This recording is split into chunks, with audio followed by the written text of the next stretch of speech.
Hey guys, Josh Hankin from Ultimate Sandbag Core Training Systems today with Sarah Gwynn.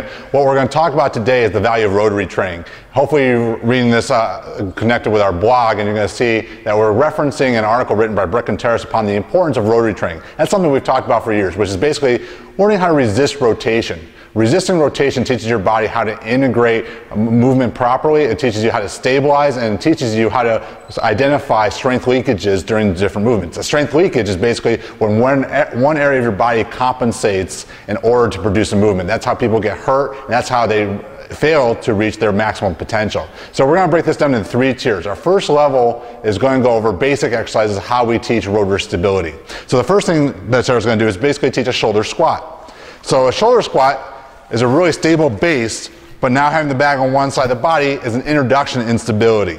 So one of our concepts is we can have a stable base of the body and have an unstable loading position. As your coach, I would stand behind her, watching her from deviations from side to side, giving her feedback upon her stability of her pelvis. If she does this really well, we can move into our staggered position. So when now she moves into a staggered squat, now when she comes down, we've now destabilized her body a little bit. I do disagree with Mr. Contreras in the concept that people don't have a hard time staying on one leg. In fact, they do quite a bit. So this is a subtle progression to one-legged training. Now, she's having the bag on her right shoulder in relationship to her stance leg. This is actually harder. If she had it on the opposing side, it's actually a little easier because it counterbalances her. Finally, then we can then move into a lunge position. So this, again, is a progression. Now we're moving to more unstable body positions while we have an unstable load. Very nice, Sarah. So you can see how you can quickly progress through these different variations and work on that rotary stability. She's having to resist both frontal and transverse plane exercises. Nice job. So those are lower body dominant drills. How do we do this upper body dominant? It's really nice. As one reason we like the cross core 180 is that we can gradiate and go through similar progressions. So what Sarah's going to do first is a standard push-up. Now what you can do is you can simply pull the pin and you have an instability in the cable system. So if Sarah does not equally stabilize through her body, you'll find a deviance from one side to the other. So it's going to go down, Sarah, and then drive through. So as her coach, I'm watching, especially as she starts to come up, if she drops one hip or the other into the movement. Because of the slight instability here, if she pushes harder with one arm or her abs don't stabilize properly, you're going to see a little of that rotation come about.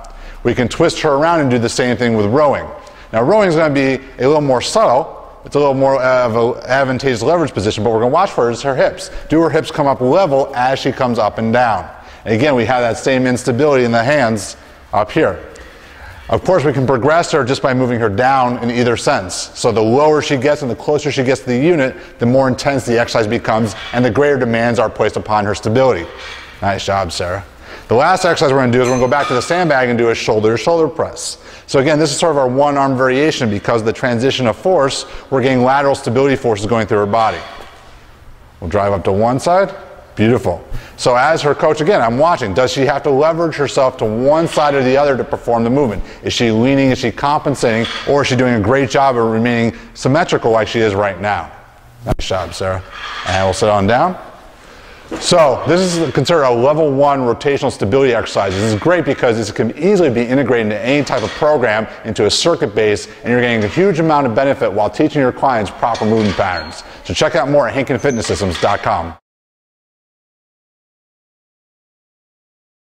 Alright guys, we're back for our level 2 drills in rotational stability. So what we're going to do is we're going to amplify the intensity by increasing in complexity. So what Sarah's going to do first is do our X pattern. So she's going to shoulder one bag up. And what she's going to do is have the other bag down by her side. So now when she does her shoulder squat, we're going to increase some loading upon the low area of her body. So let's go ahead and come down. She's going to grab on. So this is almost like a suitcase deadlift, but she's a little more upright. So it's a squatting position, but now she's getting an X pattern through her torso stability. So now if she has any imbalances, those are really going to come out. And of course, we can move to our similar progressions that we did earlier. So she can go stagger stance.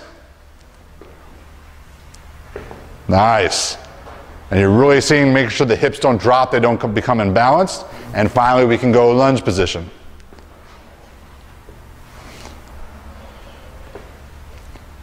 Very nice, Sarah. Now, if she placed the bag overhead, that obviously increase the intensity of the exercise. We're not going to ask her to do that today, but you can change the placement of the load and play with the different patterns, but you can see where you can take these different variations without actually changing the load of the sandbags themselves. So we'll throw those down, and then we're going to move to one of our favorite drills. We're going to move into the rotational lunge. Again, this is one of those drills that a lot of people fail to incorporate because they don't understand the power of the drill. So we have a single leg pulling drill combined with a lot of multi-pointer resistance. So let's have Sarah demonstrate. Very nice. Now, Sarah did a great job of conveying a message to me that if we use these progressions, we can get into suspended training a lot faster where the foot is suspended in either the cross-court 180, and we can do cleans and lunges and a lot of different patterns. But having this lateral stability is really important. Now, she increased the intensity by increasing how fast she moves. So if the bag starts to swing more, it's because she's creating more power on the way up. She's not swinging with her arms, she's creating the motion through her hips. Now she's having to resist more load as she comes down. So it's not the production of force that gets a lot of people, it's the coming down and absorbing it. So she's doing a great job of being symmetrical, she's not compensating one side or the other. And relax there, nice job. So now we can come to our cross-court and actually get into some of the fun parts to train with this unit. So the first thing we're going to do is we're going to work from the top down. So what she's going to do is get both arms locked. She's going to only move one arm down into the push-up position. Nice there, and then drive through. Now she's deliberately resisting rotation, so she's trying to remain symmetrical the whole time. With this, a lot of people want to jump in just rotational movements, but we want to teach you how to resist rotation first because we're going to teach you how to integrate the hips, the torso, and the shoulder girdle into one stable unit. If she has any deficiencies as she comes down, you're going to see a lot of rotation. Generally, people with low back problems, when they move to this, you'll see that they'll start to compensate by twisting and rotating, dropping their hips.